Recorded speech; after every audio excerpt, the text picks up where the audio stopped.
While the world still reacts to last week's terror attacks in Mumbai that killed more than 170 people, a new congressional report says the United States and other nations must prepare for something far worse.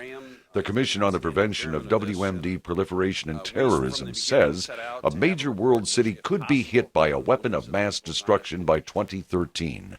Commission co-chairman, former Senator Jim Talent.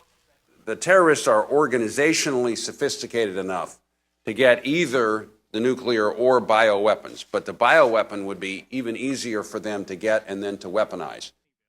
In October 2001, anthrax spores contaminated several government buildings in Washington, including on Capitol Hill. 2 workers at an area post office were killed. A bioterror attack could start as one incident that then spreads out of control, according to John Pike, director of globalsecurity.org.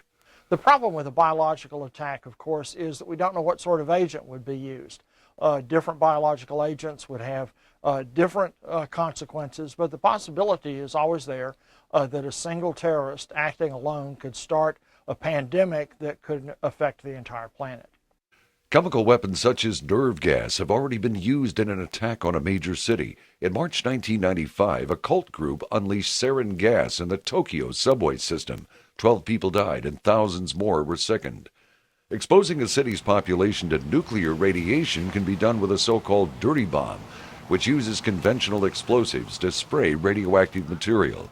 The impact of such a bomb on an area like New York's financial district could be profound, according to David Albright, head of the Institute for Science and International Security. The main effect for most of the dirty bombs that are really envisioned is contamination of an area, panic. It's kind of an economic, psychological cost that people would experience. The report calls for stronger safeguards in nuclear states such as Russia, also more robust controls on weapons technology proliferation. Panel member Tim Romer, a former congressman, says one South Asian country is of special concern. When you're looking at the confluence of terrorism and proliferation, all roads lead to Pakistan. The report says a mass attack could well be mounted by militants based in the tribal regions of Pakistan. John Pike describes the deadly mix of conditions there. You're basically seeing a country that has terrorists that may have the motivation to use nuclear weapons, to acquire them, and a country whose government is not overwhelmingly stable and possibly the one most likely to lose control of its nuclear weapons. The report calls for better international cooperation and intelligence sharing. It says nations must also block terrorists' ability to gain access to the technology and the materials for weapons of mass destruction. Jeffrey Young, VOA News.